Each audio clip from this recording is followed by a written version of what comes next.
Well, if you happened to tune in a second earlier, you would have saw my beautiful face before I was ready for you to see my beautiful face. Welcome into the show, everybody. Welcome into Hardcore Penn State Football. Marching forward. We're leaving February, heading into March, spring practice. This is number 5 on the day? 4? How many of those do you go through? You go through 5 Diet Dr. Peppers a day? Roughly. Shit. Welcome into Hardcore Penn State Football. I'm Cory Lestochi. With me, as always, the Diet Dr. Pepper man himself, Shawn Kane. How are you doing today, Shawn? Not too bad, Cory. I don't know if you watched I don't think we talked about the basketball game last night. Little tad disappointing, but I think Penn State. I think Mike Rhodes has done a pretty good job of the program this year. So I had very little expectations for them this year after they lost to Bucknell. And yeah. So the fact that they're almost close to 500 in Big Ten is actually impressive to me, given that they're not a very good team. I think they're being coached pretty dang well, all things considered. Last night, I feel like it was just one of those games where they just didn't shoot the ball well. And they have no ability to win games if they don't shoot the ball decently well. And they weren't able to do that.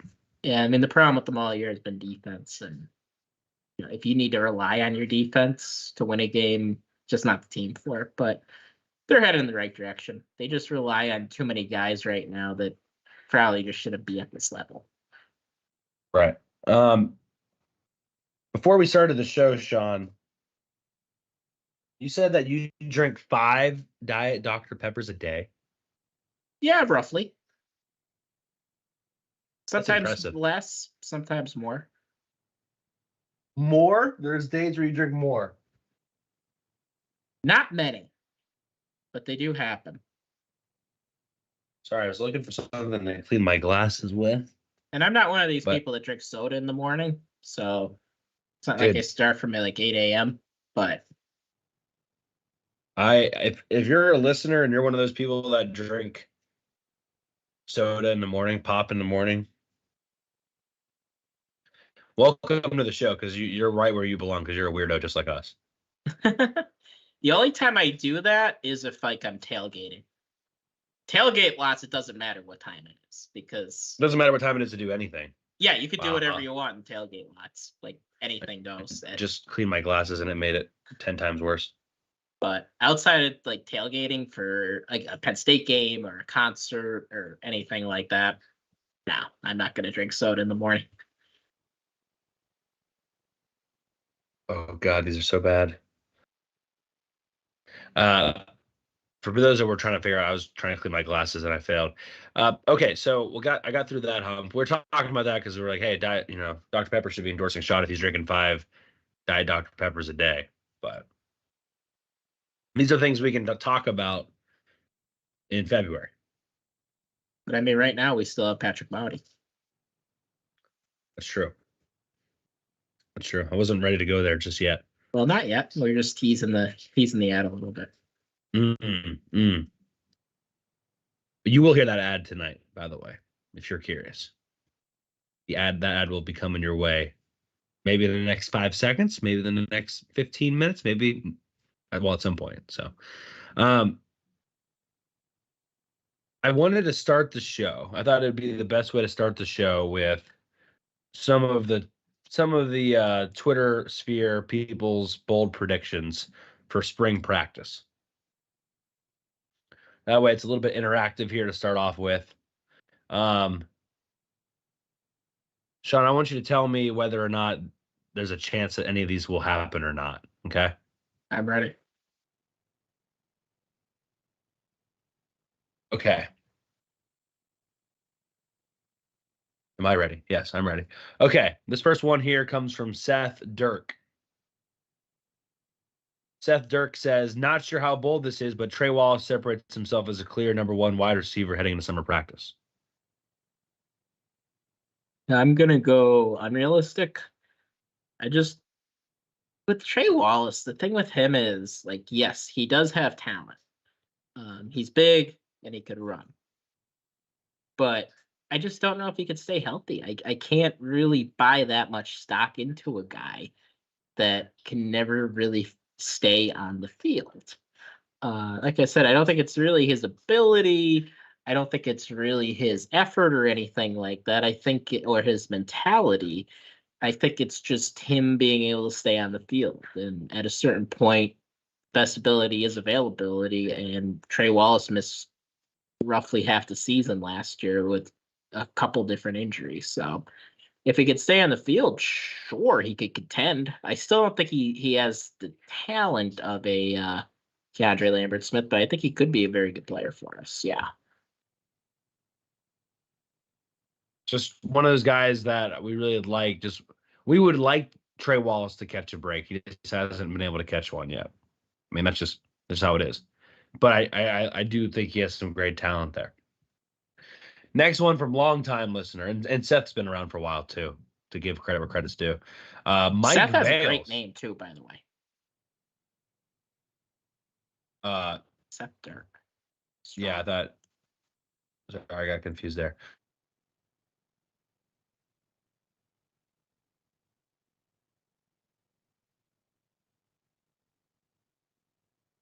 Amari Evans pushes Trey Wallace for the third wide receiver spot.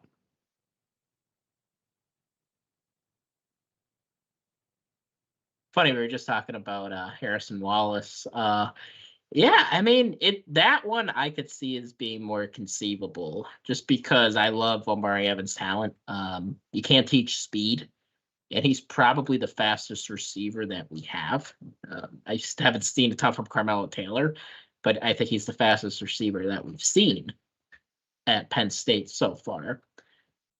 And yeah, when he gets on the field, he has a tendency to make things happen. The big thing with him last year, for one reason or the other, I'm not really sure, he just didn't see this field very much last year. So if he could get on the field, and I believe Andy Kotelnicki could find creative ways to get him open and get him some yak yards. Yeah, I think that's very conceivable. Yeah, it's hard for me because I put a lot of stock into Amari Evans last year and it didn't work out for me. So in Mike Vale's situation, he kind of contradicts Seth because he has Trey basically as your third, fourth best wide receiver behind Keandre Lambert-Smith and Julian Fleming. No bold predictions that we got today, by the way, had anything to do with a new wide receiver coming in out of the transfer portal after spring practice, which is interesting. Again, all these are supposed to be for spring practice. Just keep that in mind. Just keep that in mind as we go through these, because some of these, like, maybe they could happen by the end of the summer practice, summer camp, but I just feel like that's asking a lot in 15 practices. All right, this next one from Maddie Ice. Anthony Dunca will win the right tackle job, and someone other than Drew Shelton wins the left tackle job. And gotta give me a name there for left tackle. I guess that would be Nolan Rucci then? Maybe Rucci. I think Nolan Rucci's starting at right tackle, if I'm not mistaken, though. So maybe a Javen Williams, who's a name we didn't hear a ton from last year, and that's not unusual with the new lineman. We talked briefly about Javen Williams a couple shows ago, in that he was just such a dominant high school football player as an offensive lineman, because he is so massive, he is so athletic, but he still had some technical stuff to work on. So another year in the program of working on that technical side of the game, yeah, it could definitely pay dividends with the guy that has his talent and natural mean streak that he has. So I'm not saying it's inconceivable, but Drew Shelton is a guy that this coaching staff has shown that they like a lot. He started as a true freshman left tackle, so I just kind of think Drew Shelton's going to be a guy that's hard to dislodge there. Right tackle, I could definitely see that. I think Anthony Donka, not going to say he's the favorite, but it's probably 50-50 right now between him and Nolan Rucci. It wouldn't surprise me if they did something similar to what they did in 2022 with Caden Wallace and Bryce Effner, something like that, some rotation. Troutwine has shown that he's willing to rotate offensive linemen. He did it with the guards last year too. And that's something that I could definitely see happening. But left tackle, I just kind of think Drew Shelton has it, maybe not on lock, but pretty close. I agree with everything you just said. Donka at right tackle, it definitely seems conceivable. Man, yeah, I agree. Shelton not being at left tackle is pretty hard to see. This next one comes from Smordane. Tony Rojas wrecks the entire team. Good wreck? I guess. Yes, because I think he will. I definitely could see that happening. I think Tony Rojas will be I think he'll have the biggest jump from this freshman class.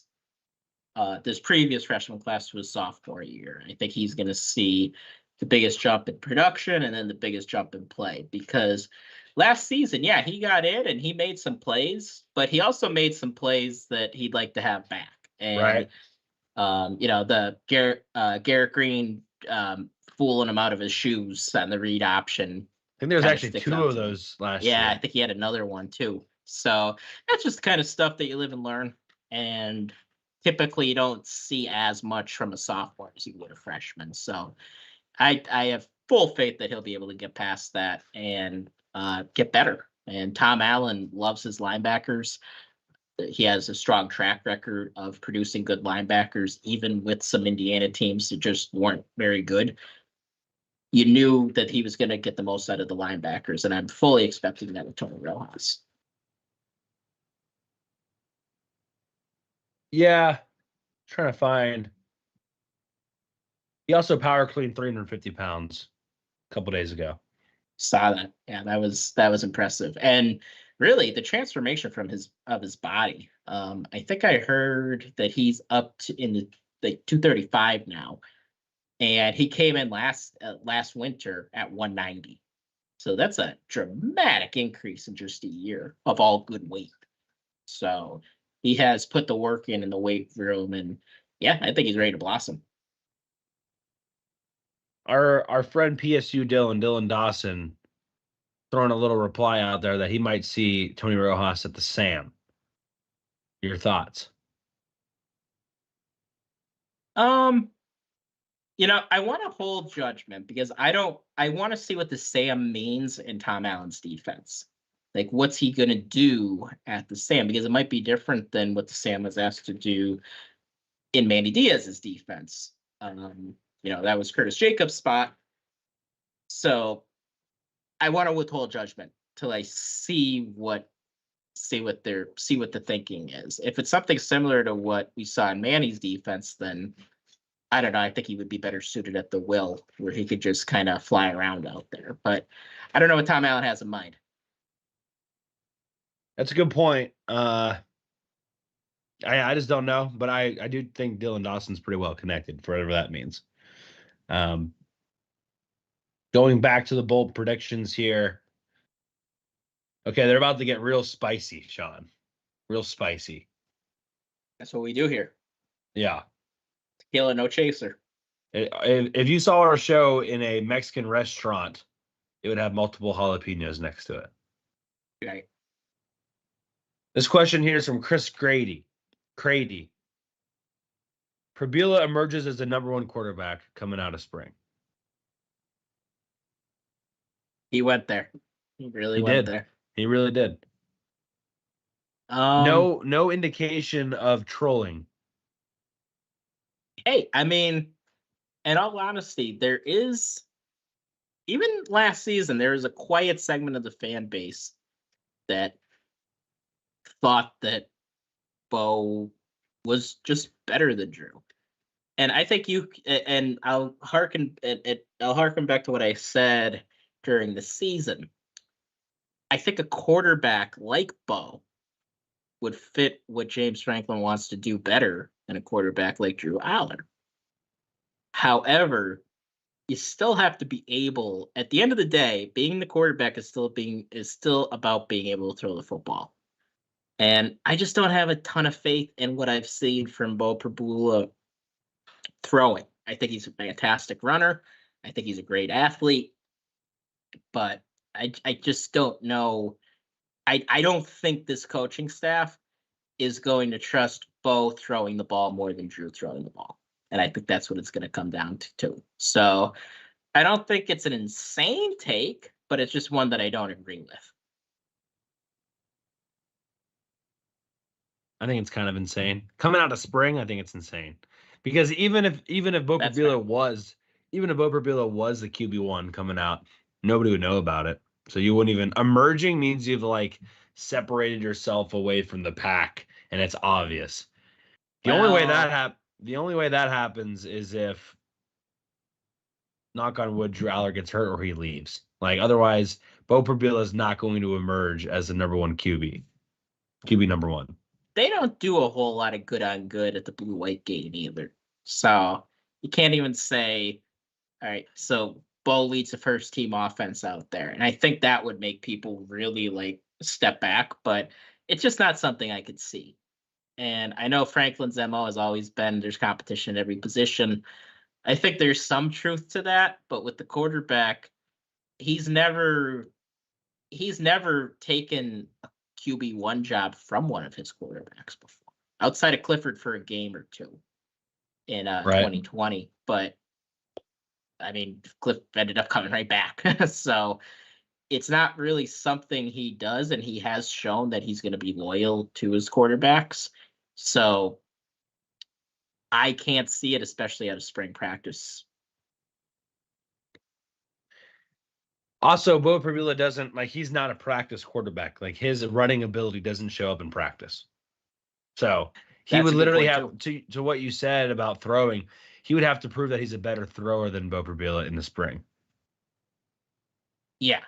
Yeah. And I just, he doesn't have the arm talent of a Drew Aller. And arm talent isn't everything, obviously. But it's just like a lot of even the easy throws, Bo has shown a tendency to be inconsistent on.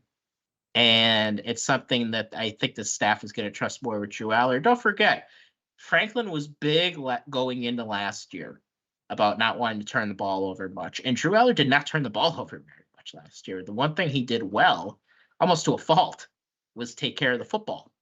And I think that's something that this coaching staff really, really, really likes about Drew Aller. And it's going to make it even harder to dislodge him from that starting job. They're going to, and a lot of coaches are like this too. They like, especially the college coaches, they want to go with what they trust, with what they know.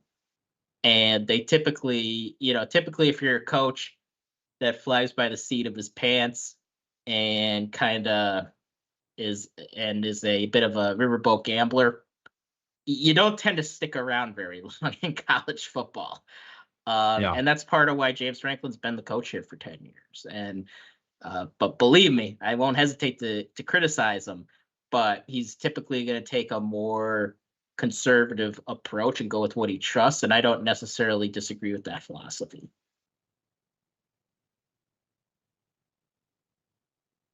Right. I don't know if I had anything else to add to that. I think I'm good on that for now. Final one here from Rich. Rich, also longtime fan of the show. He says this will be Drew Aller's last spring with the program. Could you see Drew Aller being gone after this year? Sure, of course. I think there are one of two ways that he could be gone. Either he goes to the NFL draft, which would tell me he probably had a good year, so that would be fine. Or in 2024, this is what could happen. He doesn't have that great of a year. We have a disappointing season, and he decides to leave for whatever reason, or Penn State decides to separate from him. So is it possible that he's gone? Yeah.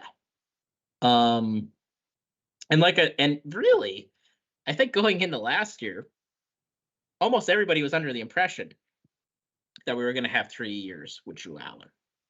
And I still tend to be under that impression that we're going to have 3 years with Drew Aller. And hopefully it ends well. Hopefully he balls out and he has a great season and, we go to the playoff and all that. And Drew goes off to the draft. I think that would be good for everybody involved. But there is a flip side. He could be gone for other reasons too. Or he could just come back. But I would probably lean more towards this is his last year too. So I would agree with you. How good of a season does Penn State have to have if Drew Aller doesn't come back next year? They got to make the playoff, right? Probably. Yeah, because I still think this defense is going to be really good. I don't think it's going to be quite as good as last year, but is this a playoff quality defense with 12 teams? Yeah. Yeah, I think it could definitely be one of the top 12 defenses in the nation. And if the offense could get things going and Drew does well, gets us to the playoff, yeah. So to answer your question, yes, I think they'd have to make the playoff for him to go to the NFL. Gotcha. Thank you for those bold predictions. We'll keep trying to get you guys involved in the show. We do not have any fan questions today, so that was kind of our way of getting people involved. There was some breaking news, Sean, while we've been recording here. Reported by Yahoo Sports, Ross Dellinger. We talked about this a little bit last time, but there was a little bit more updates that a 14-team playoff is being socialized, and it would grant 3 automatic qualifiers to the Big Ten and the SEC, 2 automatic qualifiers to the Big 12/ACC, and then 1 automatic qualifier to the G5, and then 3 at large. What are your off-the-press hot thoughts there? So socialize, is that like Cuba or Venezuela? I joke. That was bad. So, yeah, I mean, I think this was predictable, although it's very, very dumb. And the reason it's very, very dumb is we never even had a 12-team playoff yet. And if you were going to expand to 14, why not just expand to 14 when they decided to do this like 2 or 3 years ago? So that makes no sense to me, why they didn't just do that before. And honestly, Cory, we all know where this is going. Like, it went to 14. What's next? It's going to go to 16. So they should have just went to 16. I mean, if you're going to go from 12 to 14, just go to 16 nuts. 14's nuts.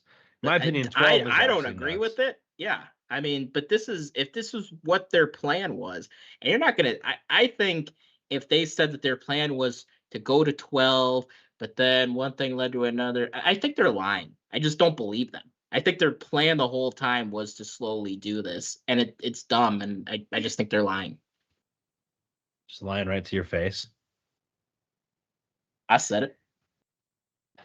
Yeah, I think it's hysterical. I mean, more than just the 3 auto qualifiers for the Big Ten, the SEC, what we're likely going to see is those dwindled down, all the other ones dwindling down to just more automatic qualifiers for the Big Ten, SEC as we continue to congeal and conglomerate, where the Big 12, ACC lose their bid, and then the G5 loses their bid. Next, it's just 8-8, and you got yourself an NFL playoff.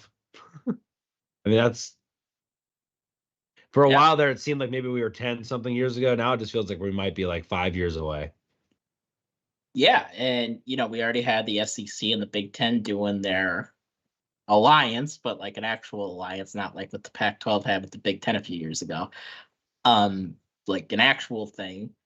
And yeah, I think, like we said, that just shows you that the Big Ten and the SEC, they're eventually probably going to do their own thing. And what's going to end up happening is they're going to absorb a lot of the teams from the Big 12, a lot of the teams from the ACC, and that's going to be the playoff then. And I don't know if it's going to be like a relegation thing, like the soccer people always tell me about, but I think relegation would be cool. I just don't think it actually ever happens. But what are they going to do? Just tell these other teams to go pound sand? I just can't see them saying that. What do you mean pound sand? Like the think teams like UCF just went to the Big 12. Don't have a whole lot of money. Small market. Is anybody really going to be pining for UCF? So what are you going to tell these teams to just like go away? Like I don't know if the Big Ten and the SEC are going to absorb those teams. Right, but that's not how relegation works, right? So it would I don't fully understand the concept. So you'd have your Big Ten ACC or Big Ten SEC. Yeah. And then you'd have your ACC Big 12 underneath them per se. Those teams still play. All that second tier still plays games. They still have championships. They actually still could play. So let's just use the English soccer and how they do things, right? Just they have, they're different tiers. Your Big 10, your Big 10 SEC, your ACC Big 12, and then whatever. There's even a third one below that. And they play all year against each other. And at the end of the year, whoever has the most points wins, whatever. You can still have a playoff to determine. That doesn't really matter. But they also still have, in their case, and for football, they still have different tournaments where the teams from the middle tier still play the teams from the top tier, etc. So there would be no reason for like they would still have opportunities for like say in Alabama to play a UCF, whether that's in some sort of various exhibition or a non-conference game, whatever you want to call it, they could still play those. And then those UCFs of the world that are playing in the Big 12 versus ACC league, if they were let's say you had a 12-team playoff there, you could just say maybe the top 12, whether or not you win the national championship or not for that league, we just say those top 12 teams get bumped up to the Big 10 SEC every year. And then you take the bottom 12 teams from the Big 10 SEC, and those bottom 12 would drop down to the Big 12 ACC league. Okay. So what that means is not only do the top teams that are playing for championships doesn't matter, but also the teams at the bottom, just because you're not going to be in the playoff doesn't mean you want to get bumped out of the Big 10. Okay. Yeah, well, I mean, they have to cut it, whether they do that or I don't see what other alternative they'd have, because they have to come up with something for these teams to do. Because if you don't do that, then if you're a team like a UCF or another team like our Wake Forest, well, then you might as well be in the MAC. Because you're not really going to be playing for.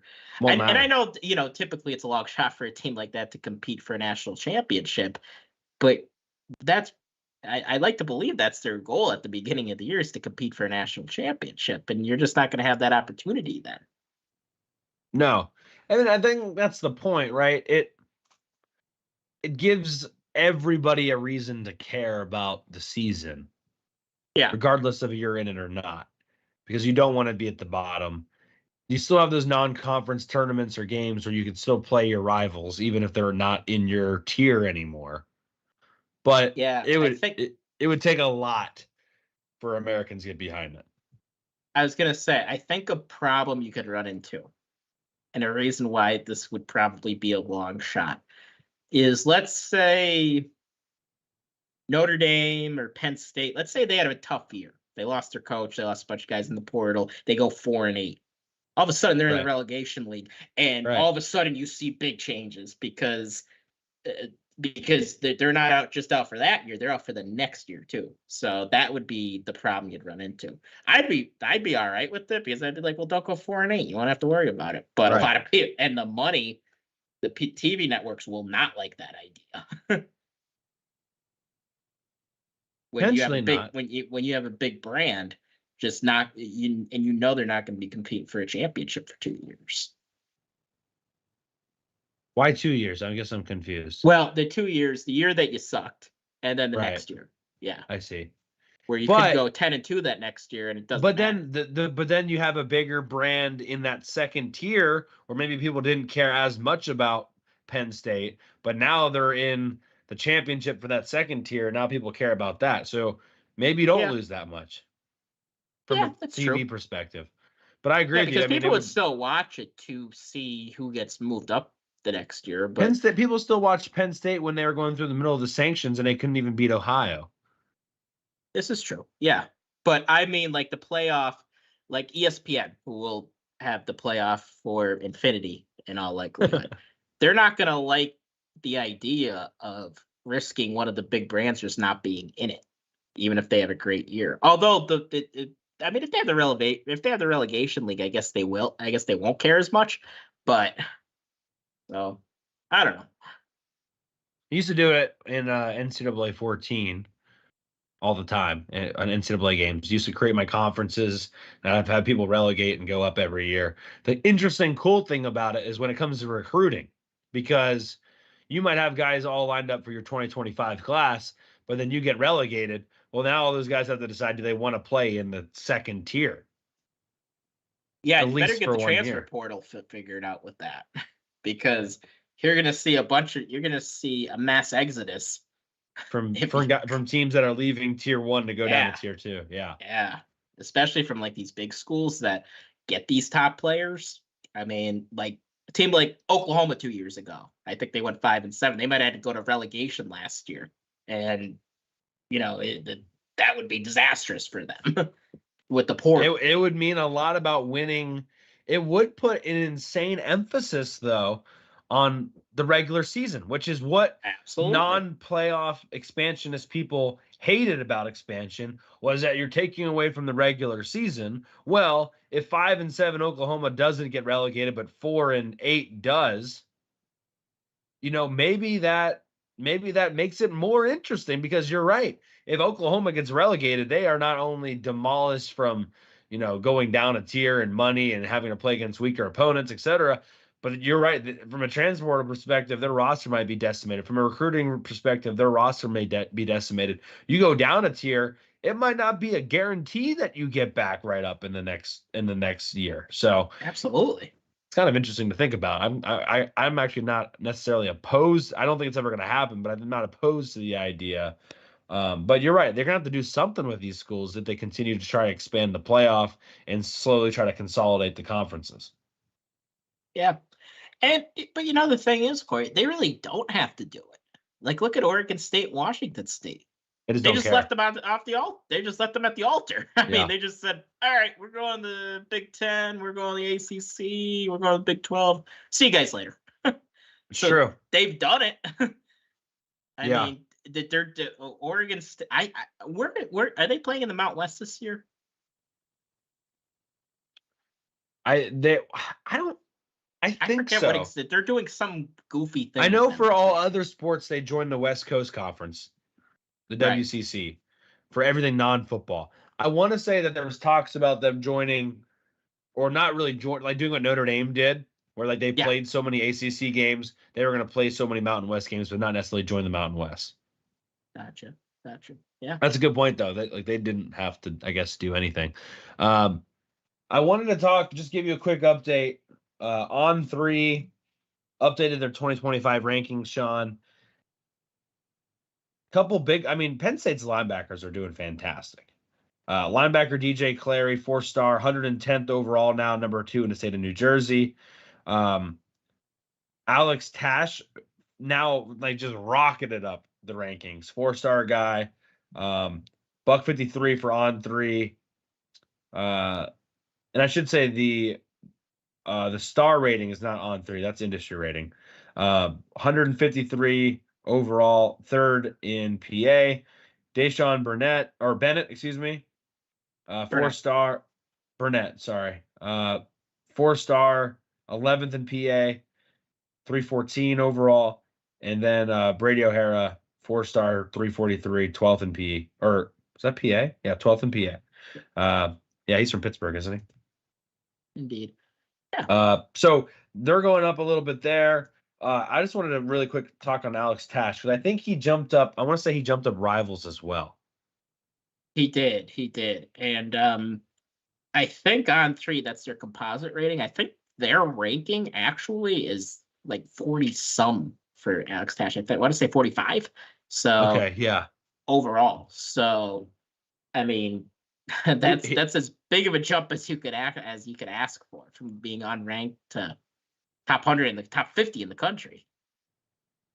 But this is what they've done in the past few years, is find talent early, and they're showing that the staff is showing that they can do that again. And this is one of the coaching staff's biggest pluses for them, is being able to identify talent to get after it. So yeah, does it mean that these players magically became better overnight? No, but it's always nice to see them get recognized. Only other thing I wanted to mention, top 25 wise, or 2025 wise, Matt Zollers, QB, list down to Georgia, Missouri, Penn State, and Pittsburgh. Doesn't look like he's going to wait around too much longer for his commitment. Yeah. I mean, Penn State already has a quarterback in this class, and Beckham Kritza, but yeah, it would be nice to have Mr. Zollers stay home and come to Penn State. It's always tough competing with Georgia.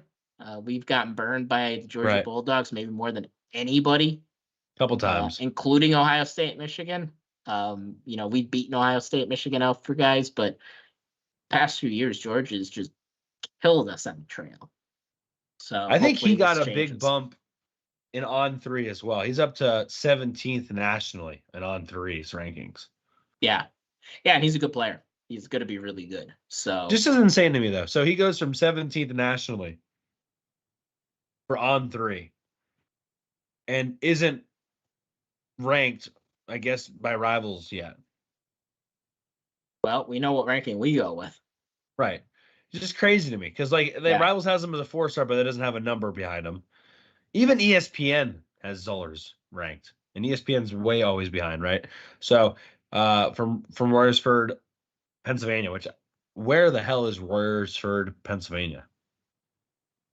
That is a good question that I will discover right now. Okay. I'm sure it's a suburb of somewhere probably, but give me a hint. Don't just blur it out. Okay, you are correct. It is a suburb of a big city. A Philly? Yeah, I was gonna say there's only like 2 big cities in the whole state. So. I don't know how many people live in a suburb of Harrisburg. Well, there's Harrisburg, there's Pittsburgh. Allentown's not really a big city. But I'm saying, really is there a true suburb of Harrisburg? Like, what town would be a suburb of Harrisburg? York? You consider York? York's kind of far, though, isn't it? York's by Maryland. So, no, I wouldn't consider Carlisle? Yeah, I guess Carlisle. I always kind of thought of Harrisburg as its own thing. Yeah. But anyway. I'm sure there are suburbs. There are suburbs of Scranton, and Scranton's smaller than Harrisburg. So, we're using suburb loosely now. Yes. Okay, well, good. We now know where Royersford is. Now, I don't know if I've ever even heard of Royersford in my life. It's in Montgomery County. Okay. Good to know. Favorite time of the show. I don't know if anyone can even disagree with this. Let's talk winter workouts, Sean. right after the episode and the rant about Drew Aller. By the way, we got some comments on YouTube about us going too hard on Drew Aller, which surprisingly I think may have been the first time. Right after that episode, because we record on Wednesday nights, Thursday they had their winter workout number 6, and Drew Aller was one competitor of the day. Surprised by that, Sean? Do you think is Danny O'Brien listening to this podcast? I mean, to quote Michael Jordan from The Last Dance, he took it personally. Here, what Cory was saying, it was mostly Cory. Throw me under the bus. I was mostly you. But yeah, I think he probably did hear it. Well, nah, it's just one of those things that's bound to happen. And like I said on the last episode, pretty much all of these guys work hard. Do I think they all work hard? Probably not. There's probably a few guys that don't, but their quarterback room, from everything that I've heard about it, it says that they're all very, very competitive. And I think it's a long line of having competitive rooms at that quarterback spot, probably going back to Hack. That guys just compete and they want to be there and, bust their butt to get on the field. And there's only one guy who could really be on the field all the time. So I knew eventually you'd see Drew win it. So, well, right when that happened, the very next one, Jackson Smolik won his first one on Tuesday. So all of the quarterbacks have now won it at least once. Bo Prabila still leads the way with 4. I have a feeling Bo Prabila is going to win it tomorrow. That's my guess. So that he's going to win. He's going to win it tomorrow. Nick Singleton still has the lead with 3 for the running backs. He picked up another one on Tuesday. Tyler Dzansky still has the lead for special teams, a long snapper. Have a tie at safety. Sakee Wheatley, Lamont Payne, and Kevin Winston Jr. have all won it twice. Corners, Cam Miller has won it 3 times. Antoine Belgrave Shorter just got on there on Tuesday for his first one. Linebackers, Kobe King picked up his first. He hadn't been able to get on the board yet. Dom DeLuca has 2. Tyler Elsdon has 2. Actually should have updated that. And Tony Rojas has 2. So kind of a group tie there for the most part. Zariah Fisher for the defensive ends has won 4 Competitor of the Day awards. So 4 out of 7 have gone to Zariah Fisher. So Zariah Fisher and Bo Prabila have the most for the whole team right now. Jamil Lyons also picked up his first on last Thursday. Nick Dawkins leads the offensive line. He has got 3 out of 7 now. Vega Ione won his first on Tuesday. The tight ends, Luke Reynolds won his first Competitor of the Day award on Tuesday. Jerry Cross won his first on Thursday. So some different tight ends getting involved there. Wide receiver wise, we mentioned Omari Evans last week when he won it for the first time on last Tuesday. And at that point, no wide receiver had won it twice. Well, then Omari Evans comes out and he wins it a second time on Thursday. So Malik Mega won it on Tuesday. So Malik Mega has 2 and Omari Evans has 2 for the wide receivers, which I don't know if that breeds confidence or not. But that's the update with the Competitor of the Day winter workout leaderboard. Take it for what you will.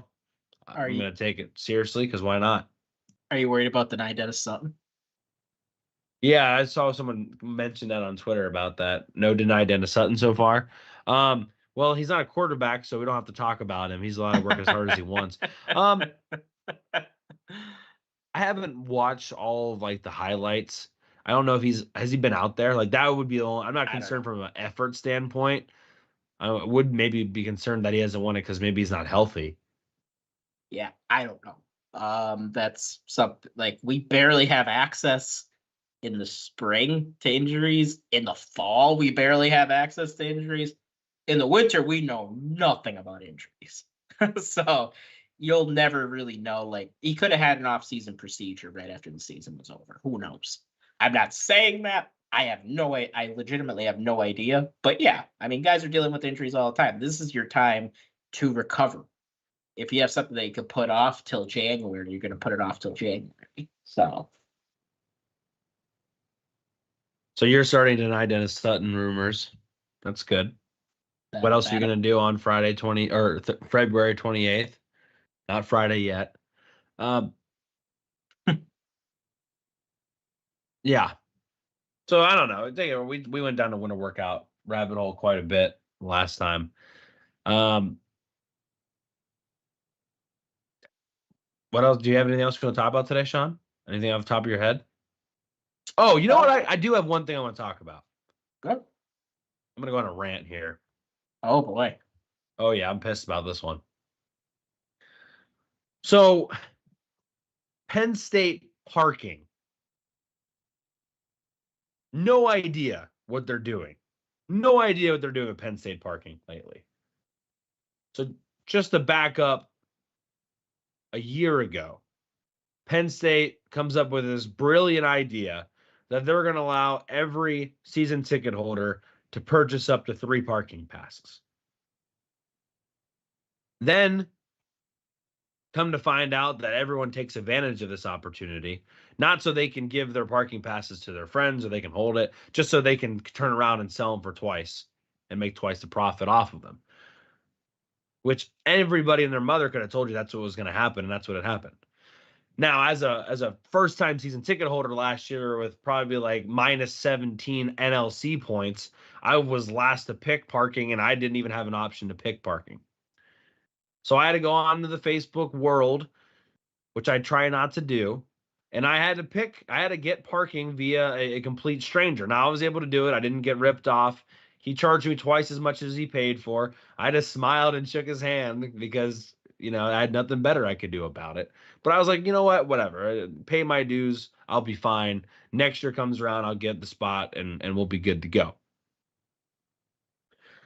Fast forward to this year, and as you know, I think maybe literally today or the end of the month, season tickets have to be renewed. I have renewed for my second year of being a Penn State season ticket holder for football, and I was not given the option to purchase. Thank you. Was not given the option to purchase parking for the second straight year. In fact, nobody was given the option to choose parking for this year, as Penn State has said that they are now sold out of parking because they did not make the people who bought 3 last year return 2 of them and then go through the process again. So for all the people out there who bought 3 and sold 2 of them, they can still do that again this year. Anybody who's a season ticket holder and doesn't have a pass still can't get a pass through Penn State at this point. There's other stuff going involved because they're closing down some of their lots this year for some other things that are going on renovation-wise, which makes it even more of a mess. But the problem I have, Sean, is I am now a 2-time season ticket holder, and I will not have had the opportunity to buy a parking pass for my season tickets. I can't think of a single sport at any level, high school, college, or professional, where if you're a season ticket holder, you can't get a parking pass for your season tickets for any sport. It's absolutely ridiculous. And to make matters worse, it's not like we're in a big city. We've got all the room in the world. We've got cow pastures to the left of me, cow pastures to the right of me, and I still can't get a parking pass?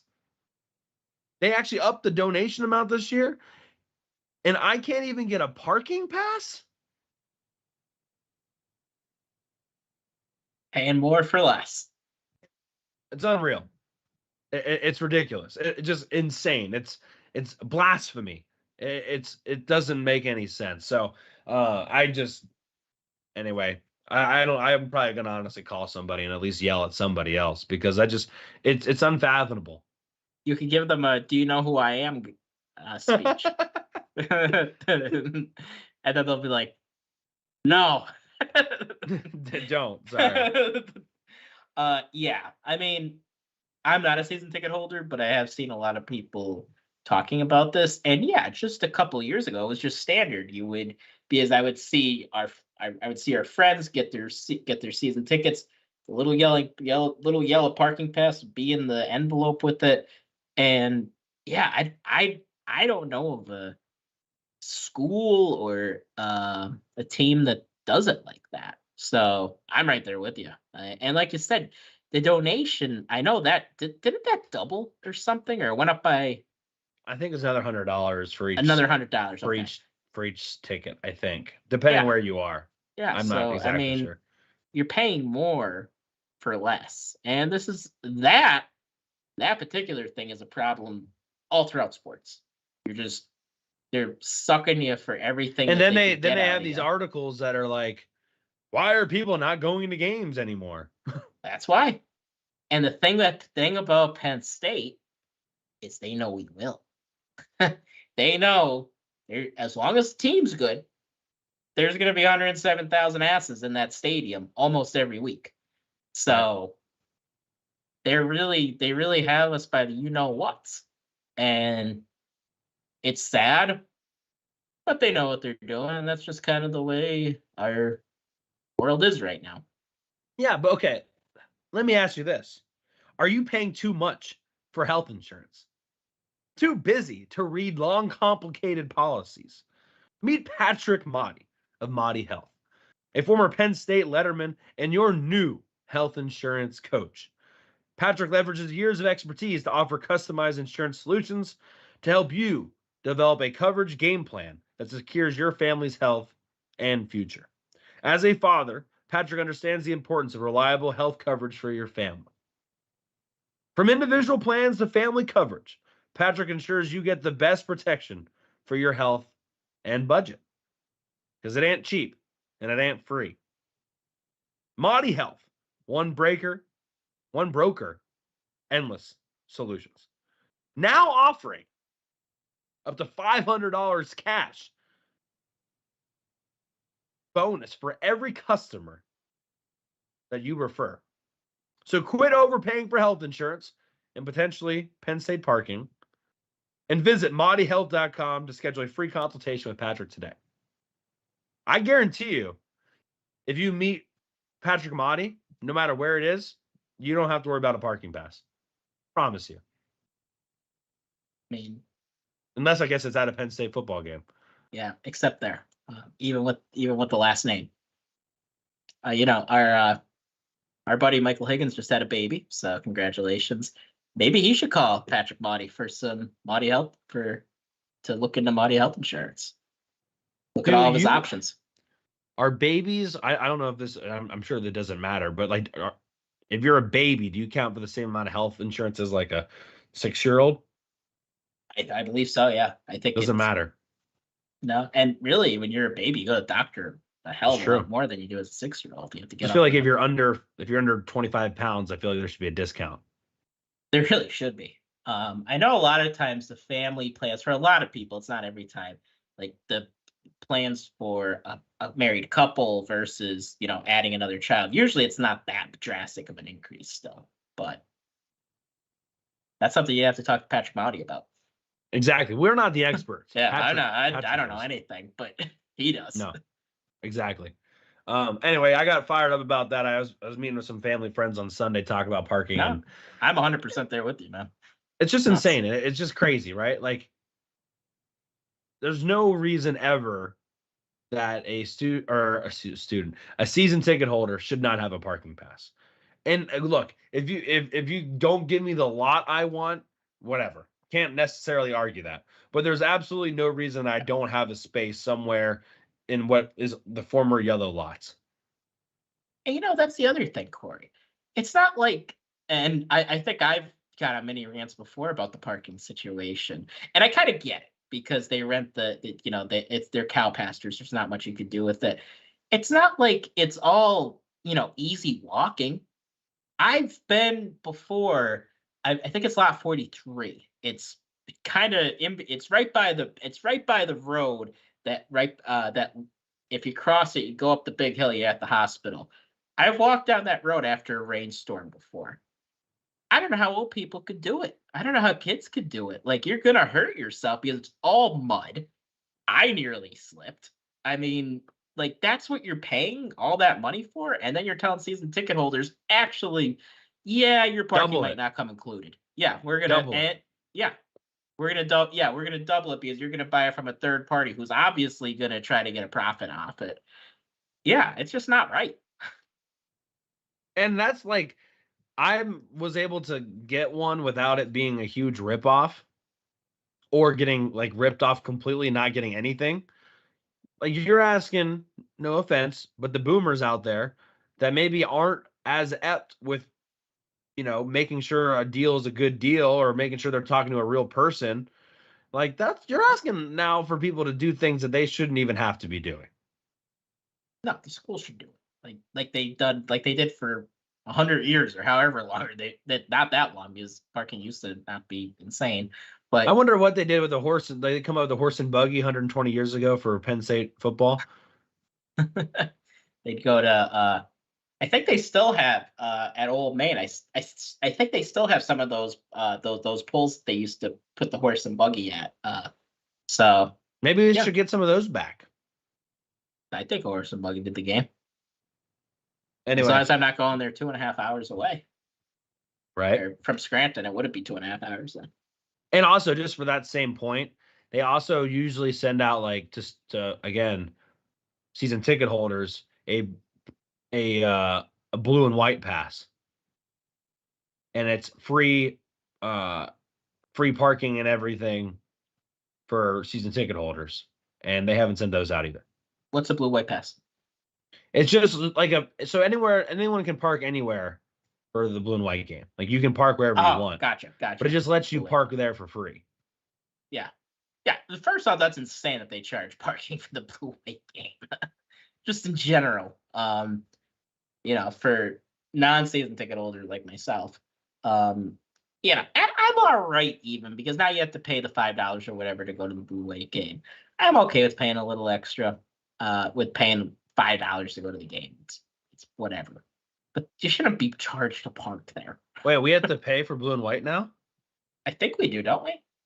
Or am I delusional? I think you might be delusional. Okay, I might be delusional. But like I said, I would be all right with paying $5. Maybe I might be getting it mixed up. I have to pay for parking, not the game itself. I'm looking here just to double check. Yeah, I think you're right. Yeah, I think it's parking we pay for. Says it's free and open to the public. Okay. I stand corrected. Anyway, that got me all fired up on a freaking Wednesday in February, but it's just again like this has been I know we're not even like close, I guess, to the end of the off season. I always feel like getting into March makes me feel better because then spring practice starts and you kind of feel, and then once you get to summer, you're in the summer. It's been a demoralizing off season for me, Sean. Just straight up. Yeah. Just with the culture of college football right now, or team, or less to do with the team. All of it. All of it. Yeah, I mean, I think I hear you. Like, who really feels good if you think about it, who really feels great going into this offseason outside of maybe Ohio State? Well, not just Michigan, that, but they won the title and then their whole world collapses. Right. Washington lost their coach.